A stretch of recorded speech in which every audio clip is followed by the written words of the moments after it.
what is the best thing I can do to leave this person better? And whether we are entrepreneurs, we're early level, we're mid, if there's stakeholders we have that our role and our performance depends on, the number one thing you can do is deliver value. The thing about value, my mentor says this, no one can deny value. They may not like you, they may not like the color of your skin, but if you're delivering value, if you're the brain surgeon that is going to bring their child to health, they may be the most racist, misogynist person, but they will not say no to you. And so for the early career person, and this is true for everyone, your obligation, if you are to say, I will be someone who delivers value for the people I work with, and I will do it excellently, that is an expression of love. And that's actually a very fundamental expression of love. I want to shift again this paradigm of love being this emotional thing. It's action, it's sacrifice, it's excellence.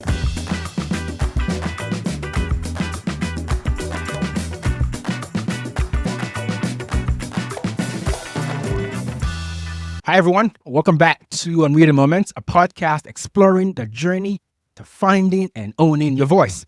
I'm your host, Tahis, and today I want to start with a proverb. There's an African proverb that goes like, when the roots are deep, there is no reason to fear the wind. Lately, it feels like there's been a lot of headwinds from economic uncertainty, tariff, recession fears, to the rise of AI, and what that means for our careers. So, to the ways we're struggling to stay connected in our relationships with each other as humans and as citizens of the world. But in the midst of all of this, there are leaders whose value run deep that we can really learn from. And one of such leaders is Utibe Bassey. She's the Vice President of Customer Experience at Dominion Energy. She's also a writer, a speaker, and the creator of the Love as a KPI framework. So this framework reimagines how we define and measure success in business and in life. So in today's episode, we explore what professional success really means and how that framework, Love as a KPI, can help both organizations and individuals to maximize your impact. So Utibe, welcome to the show. Thank you so much. Thank you.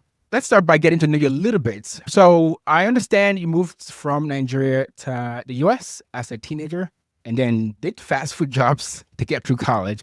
So can you walk us through those first few years in America, how those were like, and how did that impact and shape your voice? Oh boy, this topic of voice is actually of the things that even in learning about you, Ahis, on this podcast, the word voice is the thing that spoke to me the strongest. And I think over the course of this conversation, I'll share why. Because that's been the biggest thing I have had to reclaim is that voice. My family, we moved to Connecticut when I was 15. I was it 15 or 16? I turned 16 that December. And it was interesting. So we'd grown up coming to the States. So it wasn't like it was probably the first winter, but it wasn't like the dramatic culture shock because we travel, most summers since I was young. And so it's different though when you're visiting and staying with family and, and then you go back. It's very different to actually live and move. I had a year and a half left of secondary school. And so it's a very tricky time. I would say 15 is a tricky time to move. It's almost cleaner once you're done with one type of school, like secondary school, and you move to college. But to leave your friends at that age, to leave, we didn't have WhatsApp or Facebook or all the things that can make you feel connected. We did have email, so I did stay in touch with some friends via email. But to get uprooted, I would say was tough. I am a pretty optimistic person. I think I have a glass half full perspective, but I would say even for me, it took a toll. And that toll actually was more evident after a couple of years. And so it was a decision I think that my mom made. As a family, we moved. And then my brother, I have an older brother he immediately left to college, almost immediately left to college. So I felt like I was by myself. And so the topic of voice, I don't want to go too far and too deep, but I think the topic of voice is such an important one because that's probably what was silenced the most as a result of that transition for a very long time. So it sounds like you did like your final year of high school in Connecticut. In the state? Some of my year and then final year. So some junior and full senior. So how was that? Because for me, I was also a teenager, but I was 17 when I moved here for college as a freshman. And so for you, imagine high school and all the cliques and all that type of stuff. How did you navigate that? Were you one of those that some people can just dive right into it, like from the start? Some people they have to take time to warm up to find a circle. So how was that? Because I imagine that could be, as you mentioned, like a very challenging time, like high school senior, high school junior, and trying to navigate all of that stuff. It was weird in many ways. And so there is a part of me that's grateful for my personality. I feel like for the most part, I can land anywhere and observe. I'm an observer. I don't jump in and start talking. I observe and sort of figure out where my place is. But I will say this, at that age, I knew of American high schools, what I saw on TV. That there's there's the jobs and there's Mm-hmm. this. And I think one additional complication is we moved to a town that was predominantly white. It was not very diverse. And so there were quote unquote black kids in that school, but even those kids were relegated to literally a table in the cafeteria. So there was a table in the cafeteria where all the black kids, I also ended up sitting there, sat. And I remember forget one time a teacher at that school who was a student, he himself was a student back in the day in that same school, said that's actually the table where the black kids in his generation Oh sat. wow. And so this notion of race, like most people who are from different countries, different African-esque countries, Caribbean countries, come to America and learn race in a different way for the first time. In Nigeria, there are other categories that you could be in. Classifications, yeah, yeah, There are other yeah. classifications, other permits.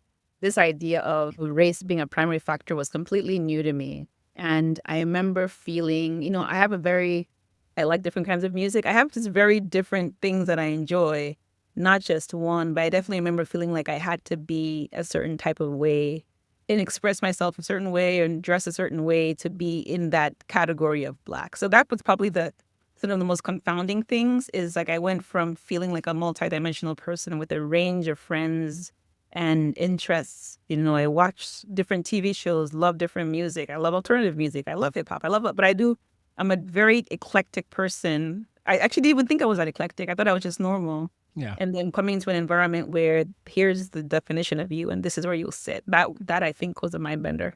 One of the motivations for this show is when immigrants come here initially, is this your parents tell you or people around you tell you to like just put your head down. Like when those things are happening around you, don't say anything. Just be very careful. Put your head down, like study and do well, get good grades and all that type of stuff. But in my own journey too, I've also found like having a mentor, because I was, as I said, I came here through college and I was lucky I had a professor who was that for me, who she inspired me in a lot of ways. She pushed me to go out of my comfort zone, whether it's like presentations, traveling, and doing stuff like that. For you in those early days, were there any such like figures, whether it's parents or someone who helped you or you could lean on during those times? The answer is no, for a range of reasons. One of the reasons I'm actually very, very passionate about mentoring and even myself being mentored and submitting to leadership is because those years, and it wasn't just the year and a half of high school, for a long time after that, I really was I would say, aimless and lost person, and so moving from a place where you had aunts and uncles and cousins and people to run things by to being really supplanted in if it's a strange environment and not really having that attention or focus. Um, I didn't have this. The honest truth is, I didn't have that, and so a lot of my decisions, even personal decisions, career decisions, for the 6, 7 years after, reflected someone who just did not know, And this is why I'm also very passionate about, even from a hiring perspective, not judging people based on the brands on their resume, because there's so much more to a person than you might immediately glean. For Yeah. me, and it may be in this conversation or maybe in a future one, I can share about the people in my life who I say took illogical chances on me. There are 3 or 4 core people who took what I call illogical chances. I feel like now people can say, okay, there's evidence, and well, it's more of a logical chance. It's still a chance, but it's a logical chance. There are people who had nothing to base their belief in me on. And so I didn't have that, and that was evident, and that was evident in for sure, particularly in those first 6 years. So when at what stage of your life did you start having those mentors that played such pivotal roles for you? I think my first office job. So I worked in a lot of fast food places, and I definitely had some parental support from a financial perspective for college. But I also worked a ton. I worked at least 1 to 2 jobs while going to school at any time. I just hustled. I didn't know Yep. about corporate internships. I didn't know about any of that. I was just in my own little universe, just like hustling and going to school. I didn't go to school right away. Anyways, but long story short, closest to a mentor I would say was with my first office job. And I got that job on Craigslist. That's how we put this role. And he was looking for someone as like an operations manager he had two startups. One was taking up more of his time and he wanted someone to just do day-to-day operations for the second. And I will say his name proudly. His name is David Evans. I still, every once in a while on LinkedIn, I'll still shout him out because he really played a key role in the changing of my trajectory. So not only did I work for David and learn so much from him about how to run a business, because he was running two, it also it shaped a lot of my skills. It was very fundamental. Beyond that, I have had several mentors, possibly tied to work. I think now I am heavily mentored. I have a very, very influential mentor in my life, which I can talk about at the right time in this conversation. But from David on, I'd say I have had increasing access to people who I would say have helped my trajectory be a lot more clear. I want to mention Craigslist for people who, I guess, for the Gen Zers now, it's just LinkedIn. When you're looking for a job, you Google it or you go to LinkedIn. But yeah, Craigslist is the old site for OG. for a marketplace to buy stuff, to sell stuff, for services like that, and I guess in your case, for a job. So let's fast forward now. You mentioned your first office job. In those days, do you remember any moment where, again, on the topic of voice, where you felt like, okay, like I don't want to keeping to myself, or I want to start expressing myself more fully? Was there any moments in whether it's those fast food jobs or those early jobs where you found the importance of voice and the importance of showing up fully as yourself? So I'll tell you about a story from my first job, but I'll also tell you that this story is an outlier because here's what happens when you, and this is not universal, but when you pull a kid out of her comfort zone in her school and plant her in a new land, and a lot of the things that provide support and guidance are not there. And, for other reasons as well, from like other like dynamics in my personal family life, I carried so much self-doubt because all of these things are happening at the same time. So you don't necessarily show up to this new school, new land with this confidence. Anything that's supposed to give you confidence has been taken away from you. And oh, by the way, you're different in this school. So the idea of voice, and especially at that age, you're not looking to stand out, you're looking to blend in. You're looking to be, and so if this is what the black table, I'll say here, this is what I'm supposed to out. And so more than anything, I would say that was a pivotal change in my life to stifle and silence my voice more than anything. And I would, there already, again, some dynamics that impacted my ability to speak up and speak out. And there's also like, but more than anything. And so there is a point, I remember, and this is actually one of the things I talk about in my work. My first job was at Wendy's fast food restaurant. And I talk about a moment where so again, my MO with any job back then, just do my job, mind my business, go home, do my job, mind my business, go home, do a good job, of course, but I don't want to drama. Don't tell me anything. I'm not interested. Well, but one day the manager, I don't remember what happened, but she starts to yell at another colleague, yell at her. And it was jarring enough that I remember a few people stopped what they were doing and just started to look. And I think somehow maybe having the audience emboldened her even more. And she's like berating her. And this colleague she was yelling at she was a grandmother. She was not a kid. Oh wow. Not that Wow. makes it any better. But I just imagine like a teenager or something. no, a grown woman. And I remember her face Wow. very well. I don't remember her name. I remember the manager's name. And there was a point in that experience where I had an out-of-body experience. And I don't know where it came from. I basically was like, you can't talk to her that way. It came out of somewhere that I can't explain. Wait, you confronted your manager? Came up. It just Oh came. wow. I don't know where it came out. I didn't know myself very well, but I think what I can say now, but looking back, is I don't like injustice. I don't like it. I don't like people being disrespected, and so that version of me existed. She was just silent, more silent than I am now, and so that reaction came up. You can't talk to her that way, and I think it stunned the manager, stunned me. I felt, oh my goodness, what have I done? I felt like I wanted to disappear as soon as I said it, but it did stop that harassment. She didn't say anything else. She just walked away. So I would love to tell you that after that, I said, this is my voice and I will own. No, I went back to being, I think those things happen few and far between. I went back to being quiet. And so I held a lot in for a long time. But that move played a role in me being even less confident in my voice for sure. But that's still a very powerful moment. Part of this show is I ask everyone about moments like this. And I think this is probably one of the most like powerful one that I have heard so far. So you mentioned, I guess that didn't change your trajectory at that point. Probably still took some work. So if we fast forward, at what point did that become your part of your MO in terms of this is like how I present? The biggest change I will say has come in the last 5 years. There's definitely been increasing. The older you get, the more experience you have, the more results you have, the more feedback you have, the more mentor. All of those things impact this idea of voice. But what I call voice now, which is me being able to own my story, not be ashamed of the parts of my background that don't look like everyone else. Own it. In fact, see the value in it. Speak my convictions very clearly, publicly, put it on LinkedIn, put it anywhere. That's come in the past few years, honestly. And here's why. It came about because, and I pray this happens for everyone who is listening or will ever listen to this and is struggling with this notion of voice. It came about, and actually, be honest, mentorship has played a role in, but I'll first land this point. It came about because the discomfort of being out there with an opinion was more appealing than being quiet. There comes a point where you'd rather, because there's many points, even we'll talk about love as a KPI in a second. There's many points in the past decade where the unction to share more and say more and talk more about this came up. But here's what I would say. This is all fear, basically. I would say, what do people think? Yeah. Will they think I'm disloyal? Will they think I'm talking about them? Maybe after this project, maybe after this thing, maybe after this milestone. And so I'll talk myself out of my purpose over and over again. But what had started to happen was I was like, I'd rather take the risk. It felt too urgent. It felt like if I don't speak up, then the prevailing paradigms about what's normal will continue and I will have no right to complain about it. Because when you don't use your voice, you lose the right to complain about the thing you're not talking about. And so the conviction has come through me realizing that there's a role I have to play in creating the world I want to see.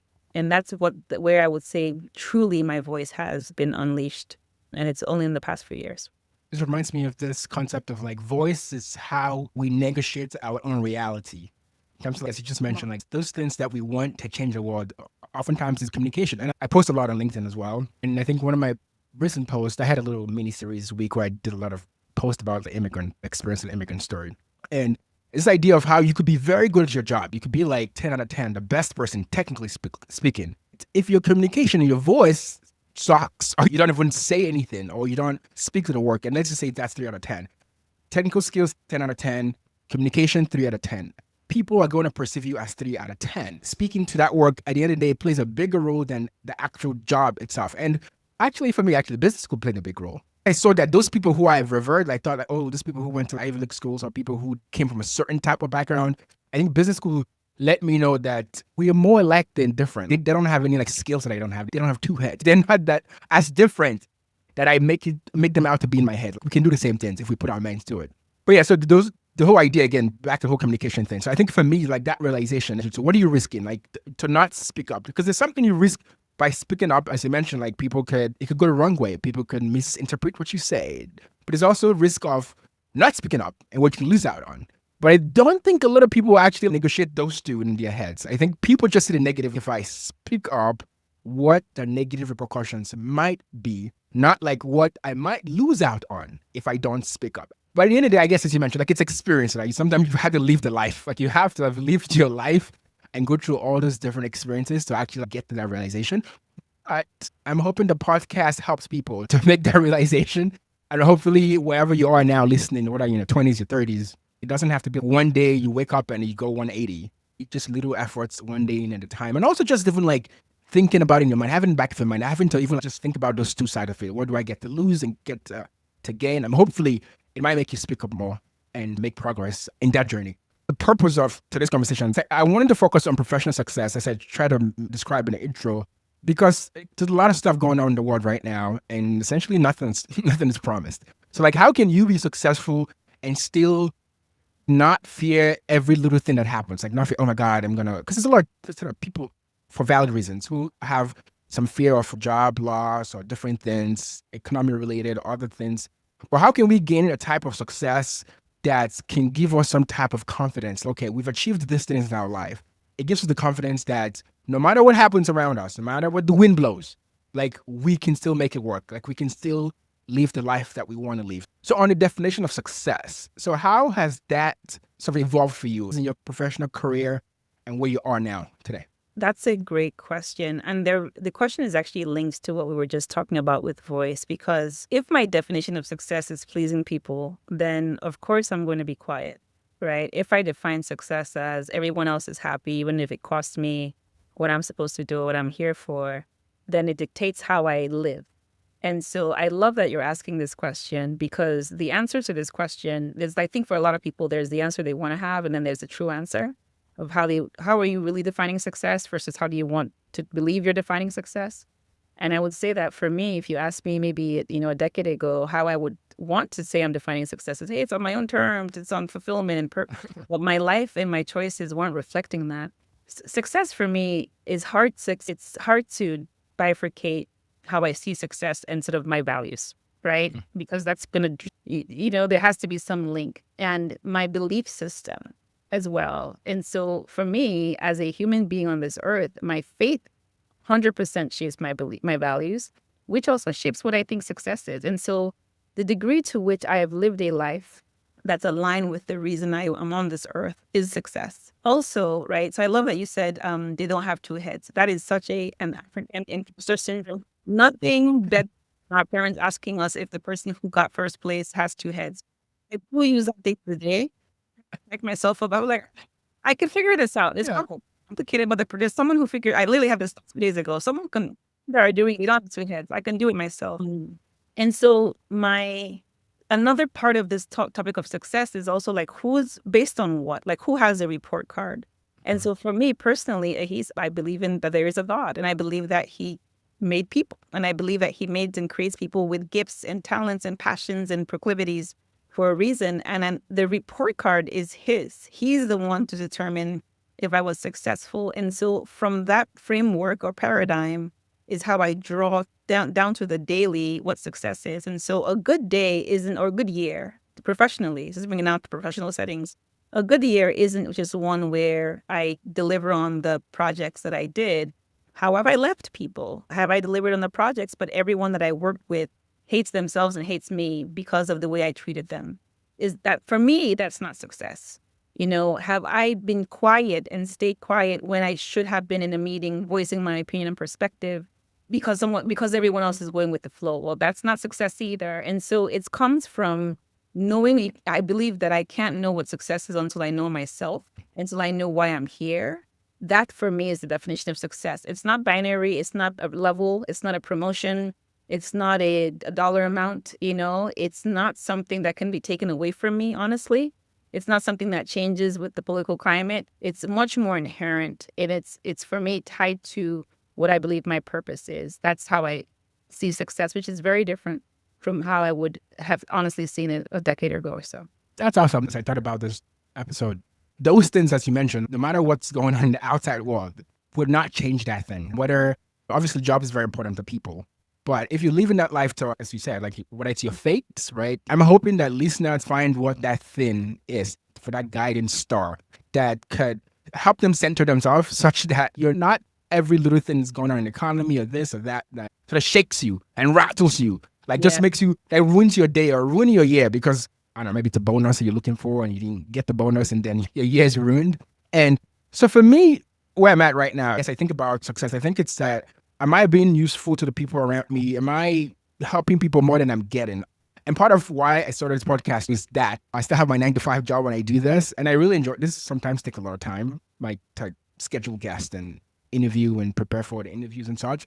But I found it as one way to help people, and it brings me a lot of joy. And hopefully this was something I would have no matter what sort of happens. But even say, I don't know, YouTube goes away, one of those things goes away. But I just still like this connection of people. So there's so many ways you can do it. So the podcast is one, whether it's meeting people one-on-one for lunch is one. But that's something that to me, I've held on to as a way to center myself. Like no matter what's going on in the outside world, no matter what the job scene looks like, there's some sort of connection of feeling like I can help people to the extent I can help people. You talked about metrics, about like how you measure your year or your day. So I think it's a good segue to the law versus KPI. So for people who do not, for non-business people who may not even know what KPI is, I think let's start with what a KPI is, and then what love is a KPI is.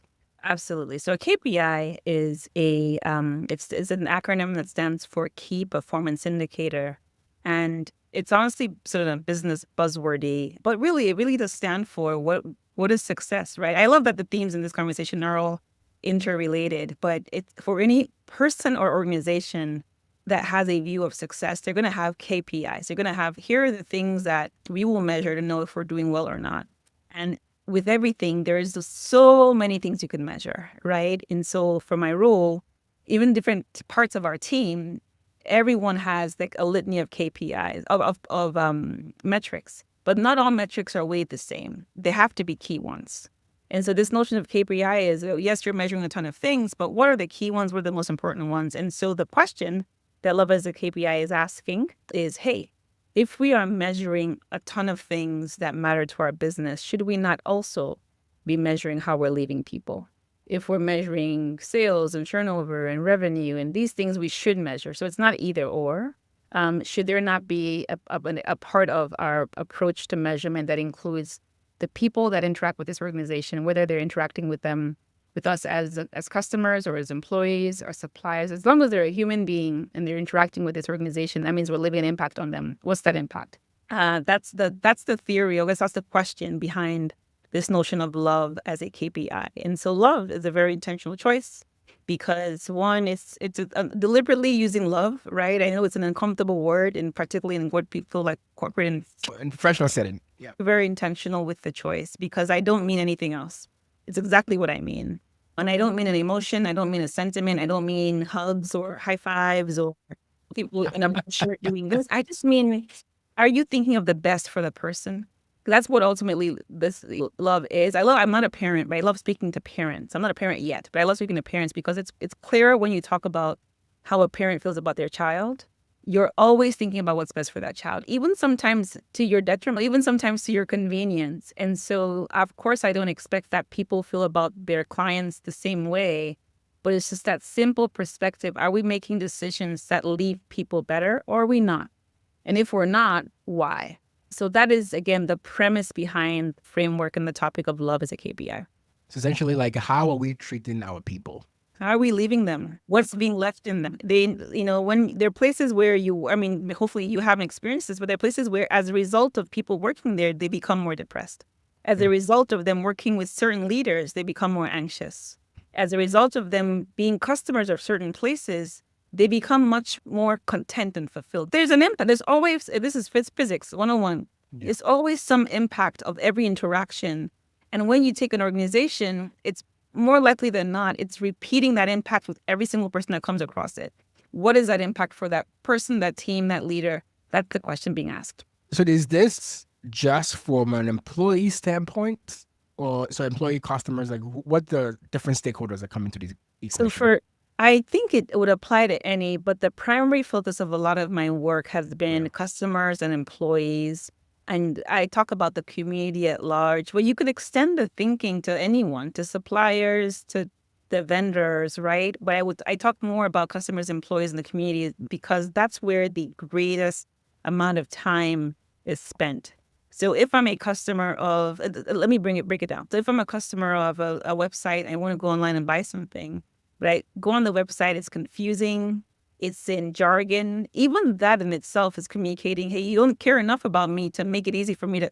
So it starts off as feeling like a lofty idea, love as a KPI. And then when you give the examples of, you go to it, people love, for whatever reason, you're in Atlanta. I'm not even necessarily people love Chick-fil-A. Whenever I ask them, there's always long lines, no matter which one you go to, which branch. They have people love. Whenever for my job, I ask the question because I do CF. So I ask the question, what company comes to mind when you think of a good experience? I've asked this question so many times. They will 9.5 times out of 10 people will say Chick-fil-A, and I always ask them why. And their reasons are so interesting, many reasons, but they're also interesting. And I always say, are they the only people in the world or in the country that sells chicken sandwiches? And they're not. So why them over everyone else? What are they doing consistently? What are they communicating to you about your value to them consistently that makes you want to go back? And then you get the answers. Well, they say my pleasure. They're always so nice. And so The thing is, human beings actually are wired to respond to being loved.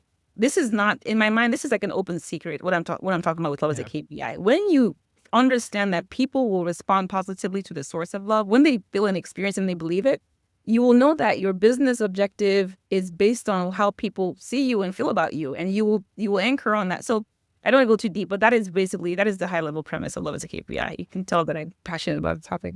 What kind of receptions have you gotten from other leaders when you've mentioned this or when you've told them about this whole concept? What types Oh, of so reactions? great. I love this question because it's the first day I posted an article with this term. I was shaking. It was, so remember what I said for so long, I would want to share. Yeah. And I didn't have the term love as a KPI. That Oh, actually okay. Yeah. a conversation, but just the notions.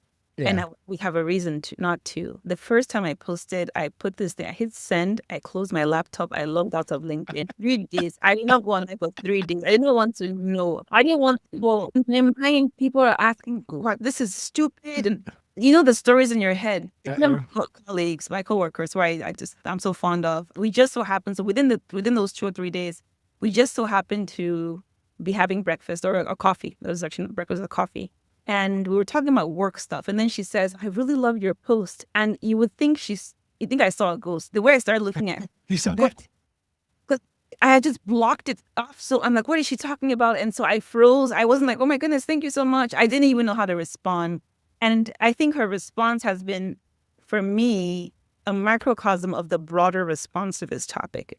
It's been so well received, more well received than I thought. I've had people within the company in fields like accounting asked me to come and talk about it. I'm very shocked, honestly, that so many people have grown to it. There will 100% be people that it doesn't appeal to, and that's fine and that's expected. I think the trick is I will never hear from them anyways, so I wouldn't know. And then there are people who are probably in the middle who are like, this is interesting, but what does it mean pragmatically? Yeah. And so that's kind of where I've been focused on with the writing of the book, to not just explain the idea, but be like, practically, what does it mean to infuse love in your business? So I would say the three buckets of people who are like, absolutely, I love this. In fact, this aligns with how I'm operating, even though I'm not calling it love. The middle people are like, this is interesting, but how does it work?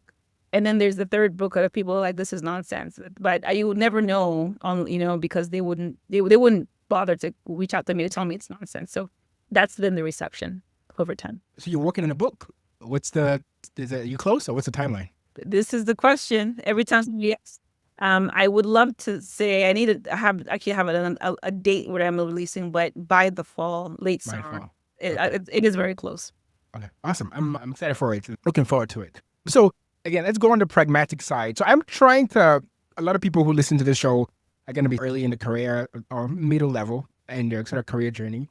So as we think about individual contributors or people who don't have that leadership title, they can't make big decisions for the entire sort of the org level. How can people who are individual contributors use some of these concepts as they think about, because we still are people who are individual contributors, they still work with stakeholders, work in a silo. How can an individual implement or use this sort of framework in their individual life to reach their goals? I love this question because for me, I'm going to take it as a segue to talk about, obviously answering this question, but talk about the misconception of what I think love is. And it's not this passive, soft, goosebumpy thing. It's one of the reasons that if I'm working for you, Ahis, and I really want what's best for you, I'm going to be excellent. I'm going to think about how to add value. I want to leave you better, even as an employee, even if I'm 4 levels below you in the organization. If I really think about what is best for this guy, I want to do well. I want to do good work. And so love as a KPI is not about kumbaya. It's not that. It's like, what is the best thing I can do to leave this person better? And whether we are entrepreneurs, we're early level, we're mid, if there's stakeholders we have that our role and our performance depends on, the number one thing you can do is deliver value. The thing about value, my mentor, my current mentor, who I just quote and refer to so much, says this: no one can deny value. No one. They may not like you, they may not like the color of your skin, but if you're delivering value, if you're I think one example she uses all the time is like brain surgeon. If you're the brain surgeon that is going to bring their child to health, they may be the most racist, misogynist person, but they will not say no to you. And so for the early career person, and this is true for everyone, your obligation, if you are to say, I will be someone, because leadership is not a job title, but I get it. Management is, I will be a person who delivers value for the people I work with. And I will do it excellently. That is an expression of love. And that's actually a very fundamental expression of love. It's when you don't care that you start to, when you don't see your boss as a human being, you're like, they're rich. They don't. That's Yeah, when yeah, you start yeah. to talk about. And so I want to shift again this paradigm of love being this emotional thing. It's action, it's sacrifice, it's excellence. That's how you know you care about someone, and particularly someone who you may. So if I work 4 levels down below you, Ace, you may never know that I'm doing all that, but it's its own reward. Yeah. You may never know that I'm the one. Maybe my boss's boss is taking all the credit. You may never know. And so for those who, but life always sorts that out. I've never seen someone deliver consistently, can be committed to excellence, and somehow that does not open doors for them. I've just never seen it. And so that's one absolute way. And I think the second thing I'll point out is even with the framework of like where you can, because leadership is influence. And so where you can influence, even at your, because this is what has, for me, I can only talk about what has worked for me. I wasn't always a vice president. I worked at Wendy's. And I will tell you this, and I didn't say this as part of the story, but the thing that afforded me the ability to say those words to that manager when she was yelling Yeah. was that 6, 7, 8 months before that moment, I had performed consistently. I had gotten Employee of the Month for my first month. I do well. I did good work. I didn't get into drama. I wasn't part of any fights. And so you can afford to say that to a boss. You know, that grace I had for that moment, I had earned it over the months before that, even at my 16-year-old entry level wearing a visor self. And so there's no one that's ever too young, you know, to be someone who your work product, your value delivery, and I'll just talk because I love this topic. Value doesn't just mean the projects you're given. Yeah. Think about other ways to add value to people. Complimenting people sometimes adds value, genuinely. You know, encouraging people adds value. Being known as, yes, he's young, but he's always has a smile on his face. You're adding. One of my things I'm passionate about with this work is expanding the view of what value is. It's not just projects. We're not robots. Can you enrich someone's life? Can you every once in a while take $5 and buy a box of donuts and be the one to bring that to the office? You stand out that way. Those are acts of love. Those are. So there's a lot for someone to do regardless of their level. I love how you explain it because it's something I've been thinking about. So I live in Atlanta and most of my team is in California. How do I make my impact? I don't have those coffee chats or like water cooler chats as easily. So I have to be more intentional in terms of like how I talk to people, scheduling more one-on-one if it's monthly or whatever. And I, in the past, have described like this whole idea of excellence as like think of yourself as like a chief of staff to your boss or to your manager. It's like the thing or the project that they hand to you, but think about their whole portfolio, your portfolio as your portfolio. Yes, I could be doing A, B, and C, but what else do I understand gives them worry? Like what keeps them up at night? What are kind of things that I know if I can contribute even a little bit, it's not in my core responsibility, but if I can contribute somewhat to those things, like this person regard me like very highly. I guess in your case, like if I contribute the value, no matter what, I know, it's race or whatever thing you want to say, like that person would genuinely appreciate you because you literally just made your life easier for that particular area. So I'm reminding myself of that idea. And also I've tried to the extent I can to like, not just like work with the people I work with on a daily basis, but like try to, just people around us to try to do one-on-one, have some type of regular touch points, even in the office here. So I sit in the Atlanta office, but there's not a lot of people I work directly in the office. So I often have to remind myself, like, how do I connect more with people here? How do I also, I don't want to say influence, but yes, have some type of thing. You know, what people think when they think about you. Oh, I think, oh yeah, this guy, I know him for this thing. Yeah, he tells us what he thinks about this, and he's always a collaborator and that type of thing. So it's something that in my own little world I've been trying to work on more on a day-to-day basis. Can I just a Go quick ahead. reaction to that? Because Yeah. my not knowing you, but just having experienced what you're doing with this podcast, my gut is that you do that more than you realize. Because this podcast itself, the whole purpose of this podcast is to benefit other people. One of my favorite things to do, Ahis, is when I talk about love as a KPI and people are like, that's cool, but that's not me. I like to show them how they're loving already. I have an example where I was posting about this, and it's a data science, like this guy is the most hardcore, I don't know if it's left or right brain, like analytical. He speaks in code. That kind of guy. I met him. It's literally data science. Like literally like almost like a with wild hair, like that kind of level of data science.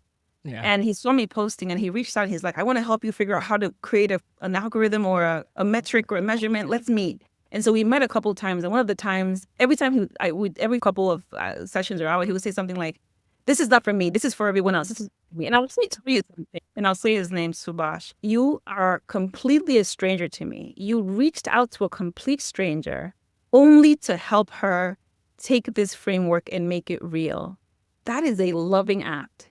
I am talking about you. And so I just wanted to sort of say that you're doing this is to help. What's why it touched me so much is reading the purpose and the story behind it is to help people. You don't know how far these episodes will go, not this one, but just in general will go, and who will move here from Greece, in 10 years and stumble across it and have a new perspective. And so I wanted to acknowledge that. And two things you said, I completely agree. I won't go into this specific example, but our job is to find out what torments our leader and be the solution to it, the solve to it, not just beyond the project. What do they care about? Whose opinion do they care about? And be a solution to that. That's how you get quickly sort of elevated. And my current mentor, I always quote her. She says something. She says, you can't influence without investment. You can't influence people who you don't know you care about them. And so, for example, if I have a burden for people who are unhoused, people that live in the streets, I can't just drive up to under the bridge and say, okay, you guys get a job. Why aren't you getting a job? And drive away in my, my Lex, whatever. I have to go, show up, sit with them, bring meals, talk to them. After showing that investment, they're then more likely to listen to me when I say, hey, John, have you thought about applying for this job? There's no influence without investment. And that's a quote from Olajumoke. Well, that's her quote. And that's one of the things that I understand more and I practice more, because for me to influence, people need to know you care. So for the early career person, the mid-career person, that influence that you're building, even in your entry-level job, is because people have gotten that sense that he actually cares about this job, about these people. And again, you can't be too young to start. Also, I can restate that. There is no influence without investing. Without investment. Without investment. Yep. I guess it's like, I said, building a bank, some credits. Like, I think we talked about this earlier, about this whole voice topic. But like for me, I think I'm able to, or I feel okay doing things like this. Because I imagine sometimes when I post or say stuff, I'm like, oh, what do people who I work with think? Do they think, is this boy even serious at work? You know what I mean? But because I do know I work hard enough, that the people who I work for know me. No matter what they see or what someone could say, like they know who I am fundamentally. Like we've worked long enough that I have put in that investment, to use those words. I've invested in what I do. That's right. That I can still trust that, yes, like he could be doing this, but I trust that whatever he has on his plate, he's doing it. He's on top of what he should do. So and that, if I just start a new job and just start, oh, hey guys, and just start doing a million things, I imagine like that probably doesn't go well. That's right. So I think that's a very powerful reminder to remember, like it does get easier once you've invested and people trust you. What I just even speaking up in meetings, because before, like sometimes someone's presenting something in a meeting or whatever, and I might have this different ideas, and like it's coming in my head. I'm just trying not to, because sometimes I just want to speak it out. It takes me a lot of energy to like suppress that thing. Don't say anything. I don't want to stand out. Like I just don't want to stand out. But like now, it's so much easier. Like I don't have to spend a lot of energy trying to like hold something back. Like if I genuinely feel like there's a genuine question about some topic, like I ask it, and sometimes it's a good question, sometimes a bad question, but I'm not afraid of the repercussion. I'm not afraid if I ask a question that turns out to be a dumb question, like everybody in the room is going to look like, what's this guy? I'm going to have a negative perception or judgment about me. Yeah. Because I feel confident in sort of the things that I've done. Well, the deposit you made. Yes, yeah. So I hope, for people, again, who are listening, I guess some people like naturally just walk into any room and just like starts, feel very confident in themselves. There are people like that without banking anything. So that was just like on day one, they just come in the room. I'm like, wow, so much confidence. But a lot of people would not be like that. So for those people too, I think one way for those listeners who are listening, who have, whether it's years and years of self-doubt, who are those, you're in a meeting and you might have a burning question or something, but you just don't feel confident to speak out. I think one way too, again, as we just mentioned, is to like making an investment, being excellent, knowing that these people really value you. Even if I get this one thing wrong, they know my real value. And yes, I can make a mistake here and there, but it doesn't define me, because I have a bigger body of work that defines who I am and defines the impact that I bring to this team. So let's now talk about, again, on the topic of success, I did a post on LinkedIn a couple weeks ago now about this whole idea of sometimes there is this, you have certain, like if I achieve, you have certain goals that you feel like if I achieve this goal, it's going to make you feel a certain way. It's going to make you feel very happy. Yep. And the example I gave was like debt. Like people take out debt for like school loans, college, business school, or buying a car or whatever. And for me, the example I gave was like for furniture. I took out after college, I took out a big $5,000. This was 10, however many years ago, to buy furniture. And it was very nice furniture. It was a big goal for me to pay off that debt. But after paying off the debts, I'm like, this is very anticlimactic. Like I imagine like maybe if you have a car loan or whatever things. I'm sure people have different experiences of where you think achieving a certain goal in your life is going to bring you so much joy and happiness or whatever. And then you get to that mountain, you get to that thing. And you're like, oh, it's not as exciting or it's not as joyous as I imagined. Do you have any such experiences? You know, it's funny. One of the things I learned early. So the downside of having a lot of, I wouldn't say a lot of adversity, but several adverse moments in life is that they're adverse moments.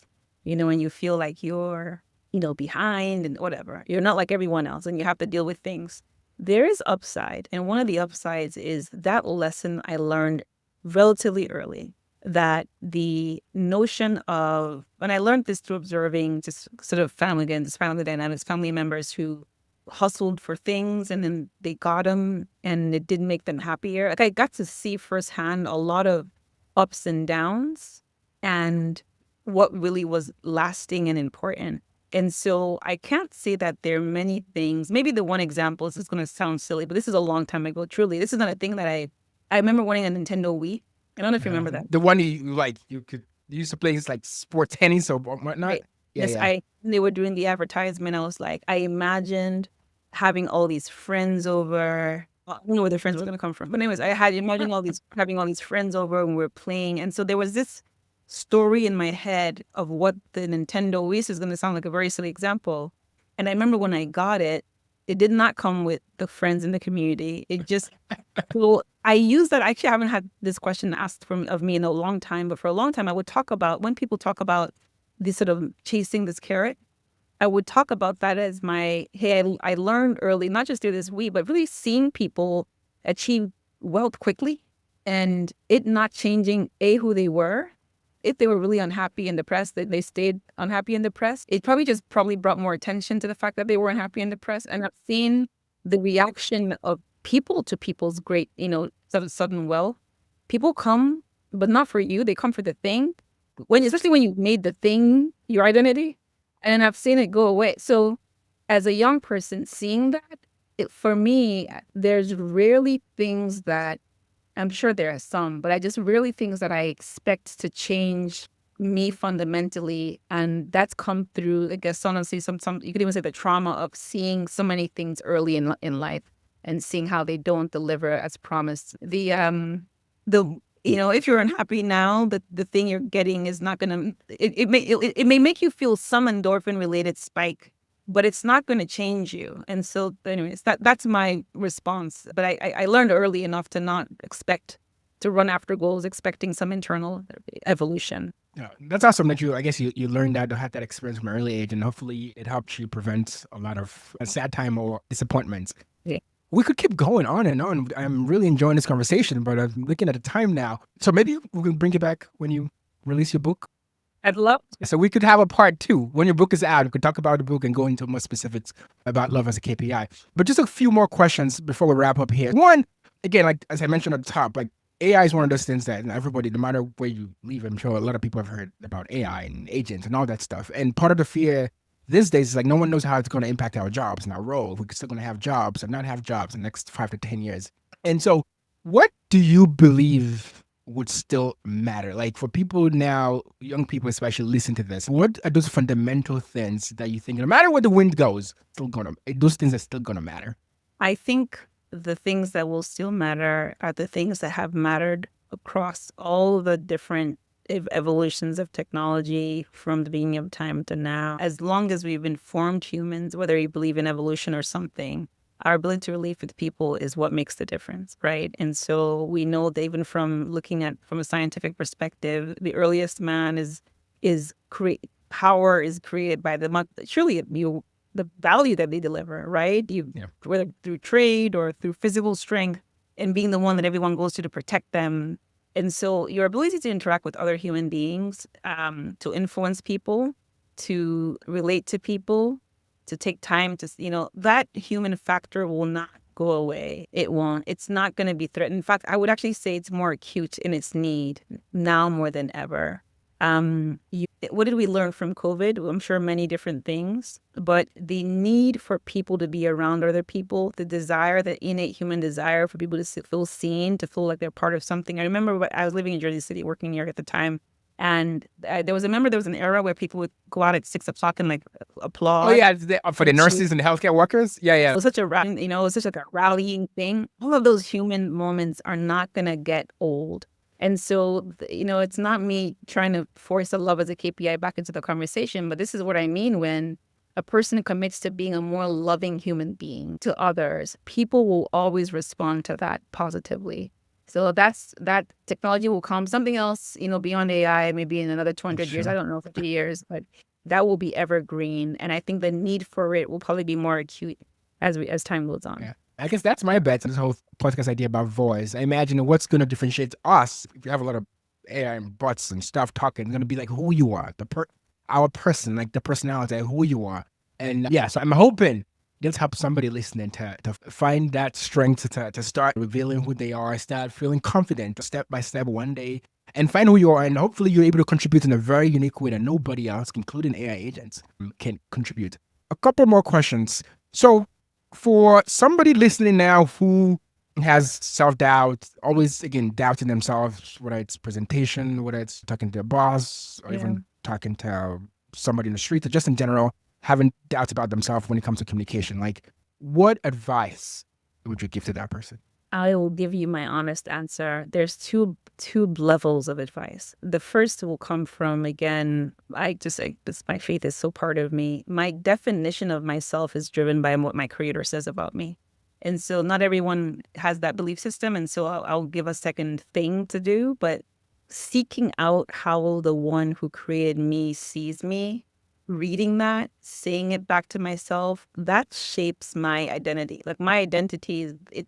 And this for me has been such a journey. And we could talk another 3 hours on this topic of identity at least. So much of why I kept quiet was I didn't really know who I was and how wonderfully made I am and how precious I am. I just didn't know, and that understanding is really what has more than anything driven me. If you don't have that belief system, that doesn't mean you can't take stock at your life. One of the things I've done, I didn't share this with you, I've written my eulogy twice. So in terms of this Really? moment, I have twice seriously and once like as an aside. An African parent to be like, what are you doing? My mom would be like, what are you doing? When my mom watches this, she'll find out. But the first one, actually, put it when I was applying to Kellogg. I was applying to business school. They helped me to clarify. But anyways, my reason for sharing that is as we talk about what success looks like, that's actually one of the things I've done. The second thing you could do, so if you don't have a belief system that allows you to say there's a creator, this is what he says about me and how special I am, is you can take stock of yourself. You can take stock of what compliments have people given you, what feedback did people give you, what's the I when I say take stock, don't just think about it, write it down. When people encourage you, what are they coming to you for? If people are coming to you for something, it means there's value you're delivering in that area. What do you like about yourself? Catalog that and, meditate on it, believe it.